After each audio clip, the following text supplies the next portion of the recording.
Hello and welcome to a Why Can't We podcast called This Sport Podcast. My name is Peter Harding. And I'm Sean Malone. Each month we'll bring you up to date with disability sports stories from around the world. We'll also be joined by a few people involved in disability sports. Why Can't We has been running since 2012 after I saw the Paralympics in London. After attending as a spectator, I wondered why we don't see coverage of disability sports on a regular basis. Disability sports happen all the time, not just every 4 years. So I started the campaign to help raise awareness of disability sports, and the campaign has grown from there. These podcasts are made to help you keep up to date with para sports, for elite athletes to sports fans. Or if this is the first time you're hearing about disability sport, please follow on Why Can't We social media or visit whycan'twe.co.uk and make sure you subscribe to this podcast. The campaign can't carry on without your support. So join us each month for an update on This Sport Pod.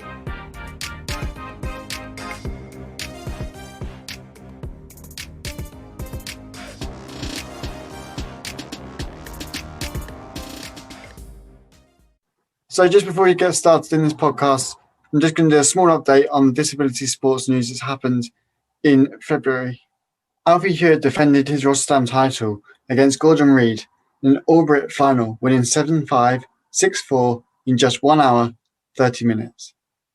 Switzerland's Johannes Frey became the youngest bobsleigh pilot to win gold at the International Bobsleigh Skeleton Federation Parasport World Championships in St. Moritz.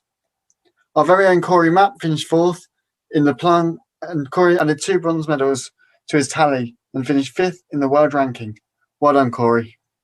Each month, I'll try and bring you up to date with different disability news stories. So please stay tuned and remember to subscribe to This Sport Pod.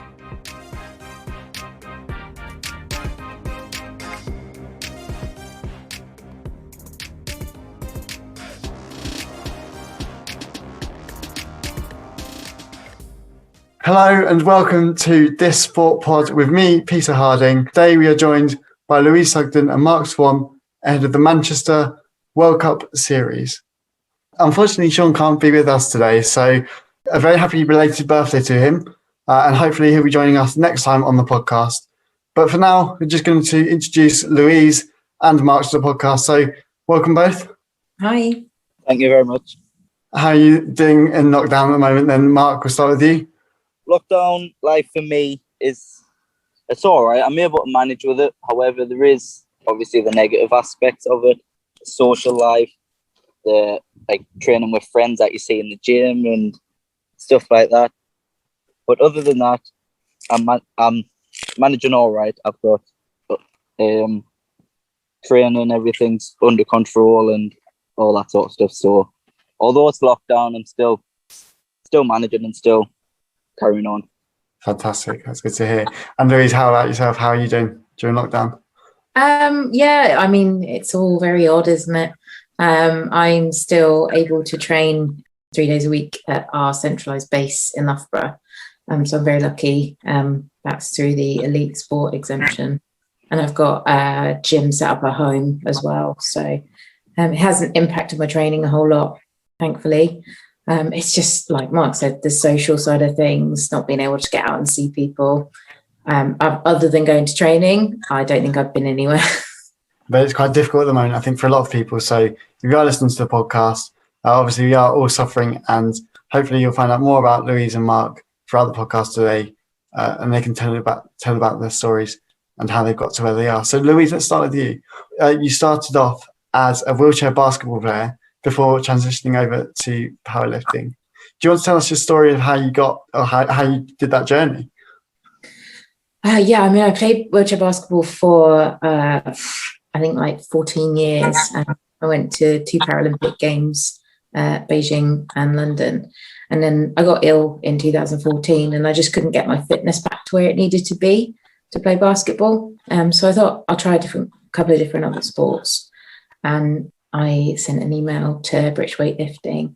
They got me in to try out the sport and then gave me a program, sent me away to work on my own. And the progress I made in such a short space of time was crazy. It was ridiculous. I mean, it just went from there, really. I kept doing the programs, they kept sending them to me. And then I got a bizarre, lucky opportunity to go to the World Championships in 2017, which was less than 6 months after I first tried the sport. And they said, do you want to go? And I was like, yeah, I do. Oh, of course. So I went there and I finished 10th in the world at my first ever competition. Wow. Oh, well, my first ever international competition. And what was your expectations going into that? Were you trying to get for the 10th place, or did you think you wouldn't even get that high? I think my goals for that competition, there was a mention of 10th in the world, and I was like, well, let's just see how it goes. Yeah. That was kind of one of the funding targets that we needed to hit. Right. Okay. But I was literally like, I just want to get a lift. But I don't really care what else happens. And I got 2 out of 3. So that's not bad for my first international. Fantastic. Yeah. If you are listening to the podcast, you might not know much about powerlifting. So, Mark, do you want to explain the basic rules of powerlifting and how that works? The rules of it, well, the powerlifting that we do is just bench press. That's all we do. That's all we compete in. Basically, you've got to unrack the bar, hold it up for a couple of seconds until the head referee, which stands behind you or sits behind you, like say a start. However, they will only say a start if the bar's stationary. You got to hold it up for a couple of seconds, and then when they say a start, you're able to lower it down into your chest for like however long you want, really, to hit your chest. You've got to then hold it at your chest. It can't roll. It can't dip down to one side. It can't sink into your chest. You hold it there for briefly a second, and then either your coach or yourself will give you a drive command sort of thing. Like he'll scream it pretty much if it's our coaches anyway. They'll scream drive, so you know when they've said it. Got to make sure you lift the weight, your elbows like come up in sync, and you end the lift like in sync, so it's not one-sided, it's not wobbly, or it has to be stable when you're locking it out. Yeah. Okay. So, Louise, when you said that you wanted to try and make one lift, is that what you're talking about? That you wanted to make sure that one lift did count, or were you trying to push yourself for a higher weight, or why are you trying to only reach one weight or one lift? Just one that's to the rules. One's to the rules. Okay, fair enough. And obviously, it's an incredible journey. So you competed in Beijing, then you competed in London in the wheelchair basketball, which are both team competitions. And so suddenly you're competing in powerlifting, which is now an individual sport. How has that transition been? Have you found it difficult, or have you found it quite easy? Oh, some aspects have been really difficult. I really struggled being out on the platform on my own, having been in a team sport and being surrounded by people, being used to being surrounded by people. So I like at that World Championships, for example, I was shaking so much after my first lift because I was so nervous. But I seem to have taken the other aspects really well. I think from basketball, I've learned how to deal with pressure, and I think that's come over into my powerlifting. So some things have been good, some things have been more difficult. Yeah, I can imagine. And Mark, obviously your story as well. So you're coming up from a junior ranking to the adults full senior ranking this time in Manchester powerlifting. Before you were competing as a junior, and you actually came away to the bronze medals. Am I right in saying you came away to bronze? Seniors, I got the bronze. A junior, I got a gold medal, and I set the new European junior record. Yeah, which is absolutely amazing. So how has that journey happened, and how did you get into powerlifting in the first place? How I got into powerlifting was I go to a weekend of multiple sports competitions, and it's a weekend like that's just full of people with like short stature like myself. Well, I started going down there like on a weekend every year. It was only one weekend every year. It had multiple sports since I was 7 or 8 year old. And I think when I was 13, 14, I seen on the like event form that they'd done powerlifting. I seen on the event form that they'd done powerlifting, and coming from a family that, like my dad, my granddad, my uncle, all that, like they're really into like strength sports. Like they train and they go to like the gym and the lift. Like they're really competitive in the strength sports. I had to look at it, but it turned out you needed to be 15 in order to compete in that sport. So I waited until I was 15. The year I was 15, I went down, and a couple of the coaches from British weightlifting were there running it and making sure everything's right and all sorts like that. And first ever time, I had no training beforehand or anything.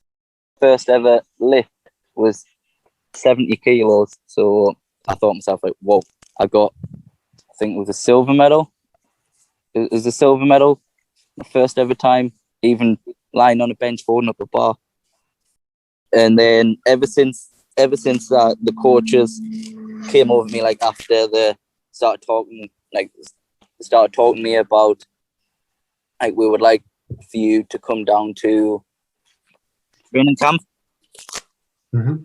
And these training camps were down at Stoke Mandeville. It's where like the scouts kind of thing. Like when you've just been invited down, it's where you start off. You start off at little training camps like that before you become like better and more elite, and then you get invited to Loughborough University where Lou trains and the rest of the world class athletes.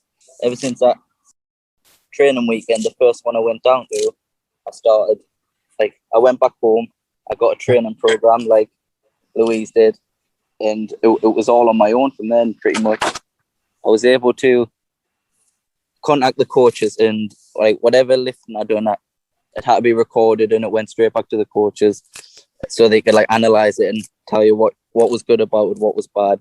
And ever since then, as Louise has, I progressed a lot in such a short period of time. So I started developing a liking for it because it was something I was good at without like knowing I was good at it. So I started developing a liking for it. And then last year in February, I got the opportunity to compete like for Team GB in the Manchester World Cup last year in February, and went down there and set a new junior European record and come third in the seniors. So my first competition was my first international competition with probably one of the strictest judgments you can get when weightlifting. I done really well, so I've just been focusing on that and focusing on the recent World Cup that's coming up shortly. Yeah, of course. And so obviously you're now doing the competing in the senior years rather than competing in the juniors. How have you managed with the senior rankings? The senior rankings, I haven't quite hit top 8. Like, I haven't hit top 8 yet. I'm on kind of an undercard. Like, that's basically what it is. It's like an undercard for Tokyo. Like, if I hit my target in Manchester, like next week, and hopefully like hit top 8 rankings, then my name could be put forward, and I might, on an off chance, have the chance to go to Tokyo, as long like if everything's well. Yeah, this is now a qualifier for Tokyo. So, Louise, do you want to explain what you have to do to be able to qualify for Tokyo in these championships? So, for those that don't know, there were powerlifting split by weight class rather than by disability. So I compete against all kinds of different disabilities, but everyone's roughly the same body weight within a range. To qualify for the games, you have to be within the top 8 in your weight class. There are no duplicate nations allowed. So in the world rankings, I have 2 Chinese athletes above me, for example. So only one of those will be able to go to games. So I'm currently ranked 6th in the world, but once you take one of them out, I'm then 5th in the Tokyo rankings. So yeah, you just have to keep yourself in that top 8, and that goes on weight lifted. It's not any more complicated than that. So your best weight that you've lifted over the qualification period is what goes into the Tokyo rankings. So there are no competitors against you in Team GB that sort of might be trying to take your place at Tokyo, or there are some? There aren't in my weight class. Okay. There are a couple of weight classes where there are 2 athletes, and basically the one who's highest will, generally speaking, go if they're both in the top 8. Some athletes will get qualification lifts in multiple weight classes so that they can then choose. So they might finish top 8 in one weight class and not in the other. That's all technical stuff. Yeah, generally speak, I'm okay. I haven't got anyone to take us from GB at the moment. But I love a challenge. So anyone who wants to come and try it, then that would be great. Yeah. Well, there you go. That's a shout out to anyone that is listening to the podcast. If you haven't tried powerlifting, go and have a go. In fact, how would you get involved in powerlifting then, Louise? If I was listening to this and I didn't have a clue where to start, how do I get involved? On the British Weightlifting website, there's a whole load of information about powerlifting, and there'll be information on there on how to express an interest and how to get involved. And there's now a talent pathway, which there wasn't when I started, which is awesome because all these guys are coming through now through this talent pathway, and it's got a really much more defined route rather than me just rocking up and going, hi, I want to try powerlifting. So have a look, check out the British Weightlifting website. Hi, I'm Matt. I'm a Why Can't We journalist, and you can check out my articles at whycan'twe.co.uk.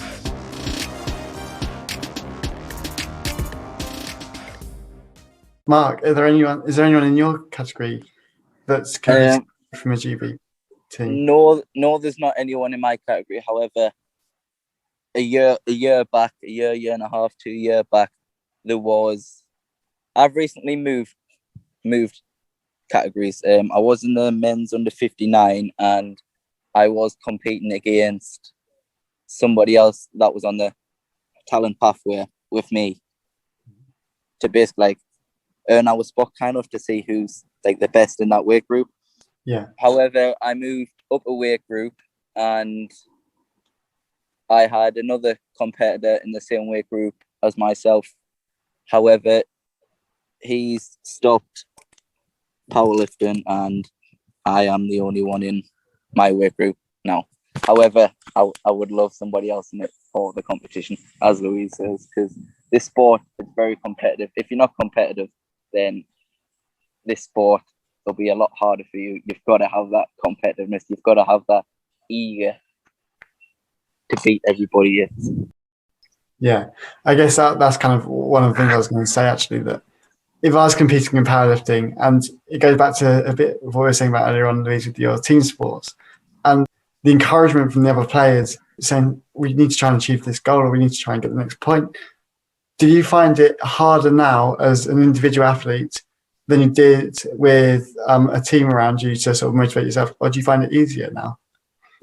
Although I compete on my own, we do train as a group and as a team. And so I've always got people around me just helping me find that little bit extra, especially up at the training, the centralised base in Loughborough. And on competition day, my coach is always there reminding me of what I've got to do, and that kind of thing. So I think they're not too dissimilar in that respect. I still got a team around me. It's just it's just very different in competition. So I think, you can probably compare and contrast, but I think the team around when you're training is really important. In Manchester, there's not going to be any fans at the event. So how is that affecting you coming into the Manchester World Cup? Are you preparing for no fans, and how is that going to keep you motivated to compete? I think it's going to be odd. We don't normally get huge crowds, but we normally do have at least other athletes in supporting us. I guess you just have to focus on what you're doing and forget what else is happening around you, and just make sure that you don't let it get into your head. Yeah, I guess that's true. We obviously got the sad news today as well that the Paralympics is not having any international fans attending. Mark, how is that going to affect you as an athlete? As Louise said, it is going to be very odd because I've only had one international competition and there was quite a good crowd when I was lifting. Obviously, it helps me. Like, it helps me when there's a crowd. Like, the louder, the better for me. Pretty much, like, the louder they are, the more it tells me, like, right, you have to do it now because everybody's cheering you to do it, so you got to do it. But it's going to be really different. Yeah, of course. And Louise, I know you said that it's a bit upsetting, isn't it, for you that you can't have your family and friends out there. Do you want to tell us a bit more about that? Yeah, it's just my family, very supportive, and they like to come out and support me. And it's probably going to be one of the biggest competitions I do in powerlifting. So it's a real shame they can't be there. Yeah, of course. I mean, we're hoping, fingers crossed, really, really hoping that they do allow some family and friends to go out to watch you all compete and support you there. So hopefully we can watch the space, and hopefully by the time everyone's listening to this podcast, everything will have changed and it'll be okay because family and friends will be able to watch you and support you. But I mean, one thing, we're going to be supporting you all here.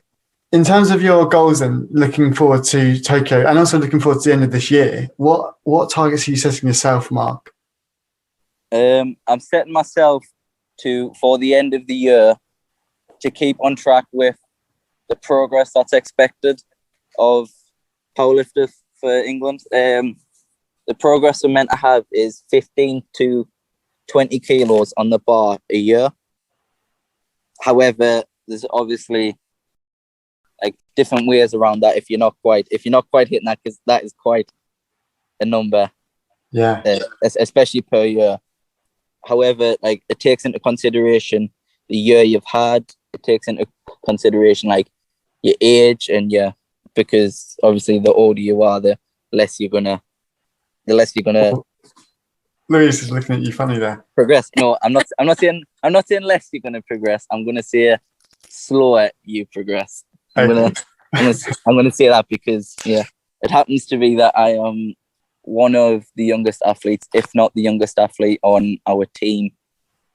Yeah. So whenever I say older, all the world class athletes give me a funny look. But the targets for the end of the year for me is to hit top 8. I want to hit top 8. Top 8 in my weight group is between 182 and 184. However, we've got the Paralympics coming up. We've got the World Cup coming up. They could change. The standards could go up, or they could stay the same. So I'm not quite sure what it's going to be like. However, I'm going to push for the end of the year. I'm going to push for 180, 185 at least. Amazing. That's a lot. Okay, Louise. Other than proving Mark wrong, what targets are you setting yourself?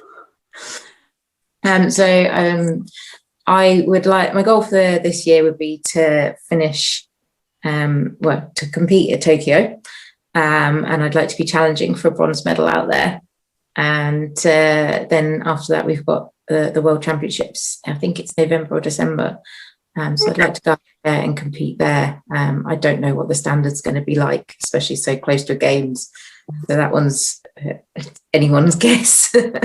And I was just saying, I think rather than age being a determining factor, I think it's training age, because I've definitely bucked the trend in the last couple of years, although I don't think I can make 15 kilos of progress a year. My 15 kilo year progress in a year days are definitely over. So in terms of your training age, then what do you mean by that, for anyone that's listening? Just how long you've been training in the particular sport. So, I mean, I'm still quite young training age-wise because I've only been in the sport for 3.5 years, even though I am mid-30s. So, yeah, still young, got lots of time. Not so much for an athlete, but not too bad for a powerlifter. Yeah, it's not bad at all. It's not bad. My name is Jessica, and I'm a Why Can't We journalist. Read some of my articles at whycan'twe.co.uk.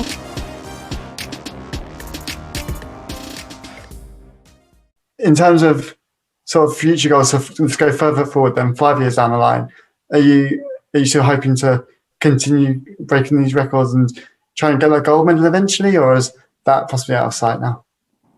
Oh, never say never.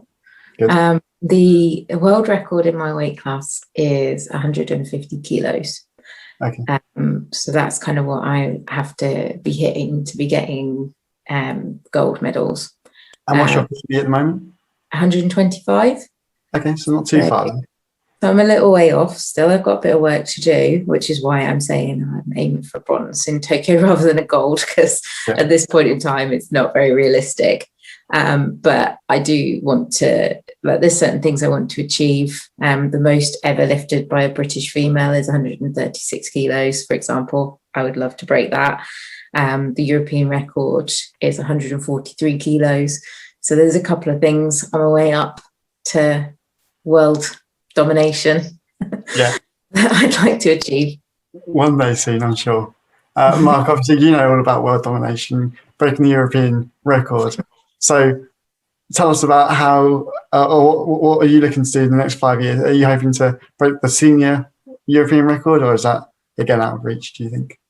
I'm not too sure on what the senior European record is as it goes. But the next 5 years, well, I'll start by what the world record is in my weight group. It is, if I can recall properly, it's between 215 to 220 kilograms. So I've got a little bit to go off that. However, and what's your PB again? Training PB. This is without judges and everything. It's 107. It's 175.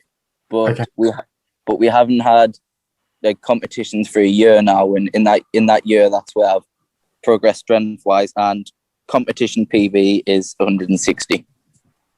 So I've still got quite a bit to go before reaching for that world record. But in order to get a gold medal, as Lou said, it's got to be like you have to lift like somewhere near that. Yeah, of course. So are you hoping to sort of compete for that gold medal soon, or do you think that you're going to have to keep raising the roof by 20 kilograms each year? We've been on kind of like the undercard for Tokyo. It's not guaranteed that I'll go. It's just an off chance. However, if I do go, like I'll be like amazed at the opportunity. Like I've got to go, and I'm not gonna really focus then on like medals or anything like that. I'm just gonna seek out what like the best of the best competition is, because you can't get any higher than Paralympics when it comes to powerlifting. Kind of like scope out my opponents and like my opponents in the world, and just focus on that. However, my main focus is the 2024 Paralympics in France.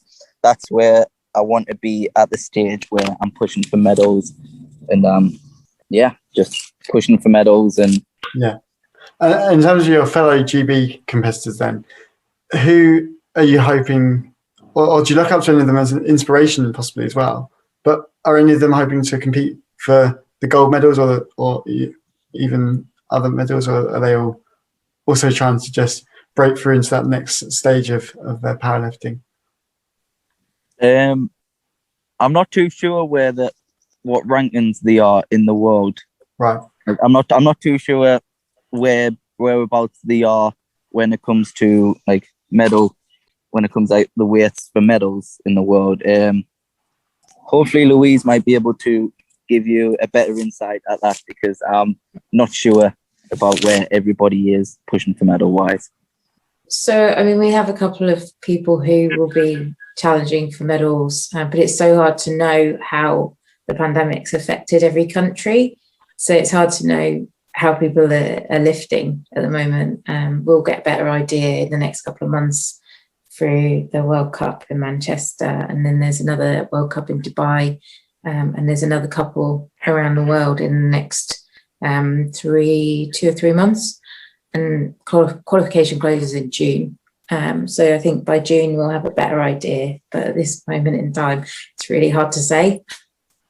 Yeah, of course. So if anyone is interested, then should they check out the British Powerlifting site to keep up to date with those events, or where's the best place to look out for the results of those? Yeah, British weightlifting and World Powerlifting is another good place to keep on track with what's going on, or individual athletes. We all got Twitter, Instagram, all of that. So you can follow our journey. You can check out the Why Can't We calendar as well, and we're trying to keep that updated as much as we can. Obviously, disability sport isn't something that happens just once every 4 years. It does happen all the time. And so, Mark, how do you manage your time in terms of trying to get to all the competitions you want to try and get to? Do you set out sort of a plan before the start of the year? We'll get the calendar for the next year, usually like in November or something the year before. Like we'll get the calendar for then, and we'll see competitions like such as qualifiers for the Paralympics, and we'll however in the middle of those big international competitions we have national competitions just in England, and even then we tend to go to them to keep that competition like standard in our minds, so we're still on track when it comes to international competitions. Yeah. Is that the same for yourself, Louise? Yeah, we've always got an idea of what competition are happening, and it's just a case of choosing whichever ones are most appropriate for us. And there are certain, you have to go to a certain number within a year, especially for qualifications for Paralympic Games. So, for example, you have to attend at least one World Cup in the Paralympic year, as well as you have to attend European Championships and a World Championships, unless you have a valid reason why you can't. So, yeah, you just need to make sure you're ticking all the boxes for your qualification. I mean, hopefully they pick ones in sunny places rather than rather than the cold places. I mean, Manchester's sunny, right? Yeah, definitely. I'd say that Dubai sounds even better, but hey, Manchester's great. Mark, so in terms of your inspiration, in terms of how you've got to where you are now, who do you look to for inspiration? Who do you look to get you to push further? When I started out weightlifting, I came across one of our like world class athletes, Mickey Yule. Yeah. He was like, he served in the army, and then obviously he stepped on an IED and like consequently lost both of his legs. Okay. And then he's like, because he's on the world class, he's like a world class athlete, and like I look at him for inspiration because like he's a really good role model, and it's nice to see that all because somebody's lost some limbs or like somebody with a disability. It's nice to see them get back like on top of the world. Pretty much, it's nice to see them competing like world class standard. Yeah. And Louise, obviously, Tom Whitaker has been your coach for a while now. Is he your inspiration, or is there someone else that you look to get that inspiration? He definitely drives me on. He works me hard. I think Ali Jawad, as much as it will boost his ego to hear this, he has enough ego as it is.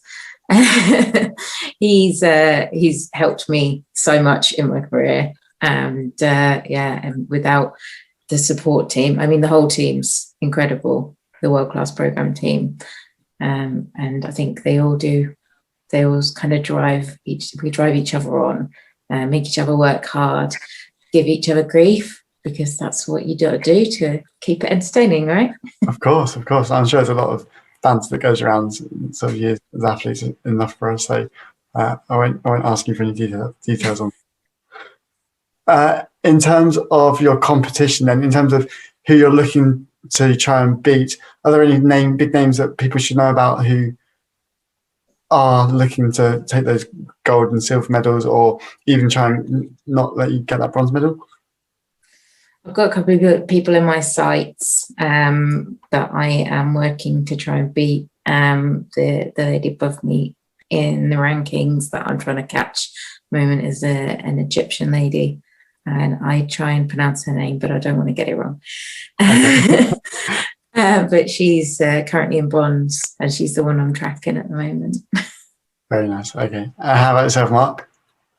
As Louise said, it's just a couple of people that's in like the top 8 rankings, like number 8, pretty much, like who's 8. Like I'm focusing on, like, got my sights on him. I'm trying to catch up to him, so then that would put me top 8.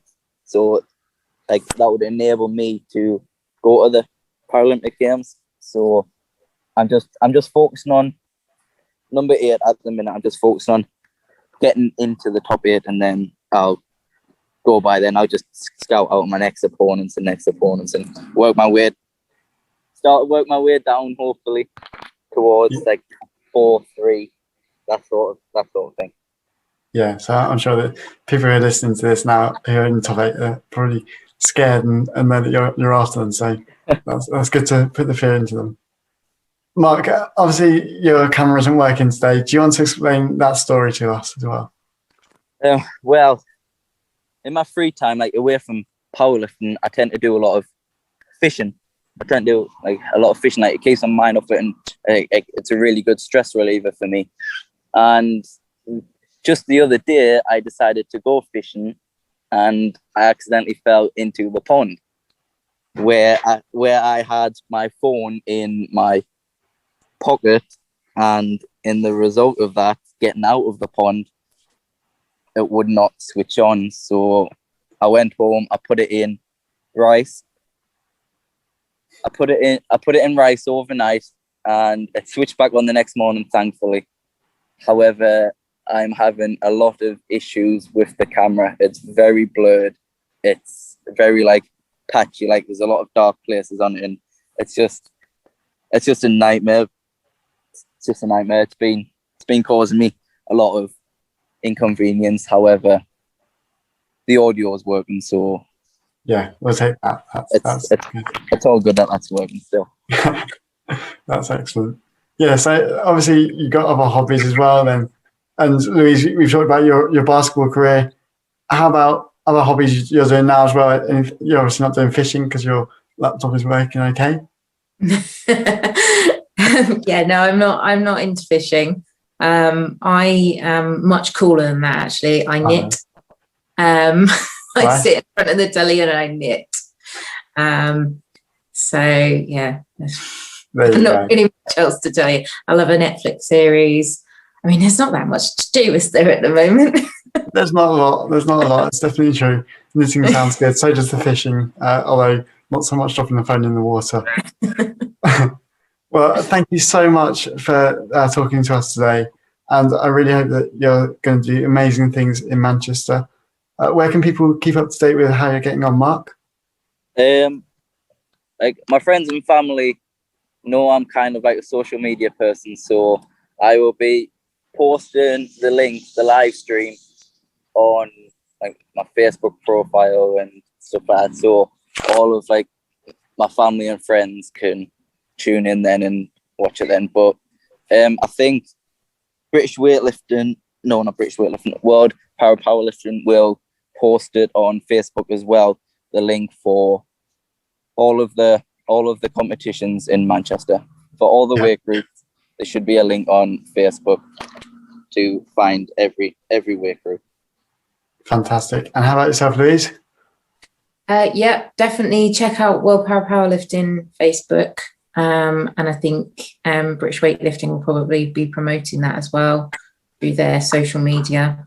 I Twitter and Instagram.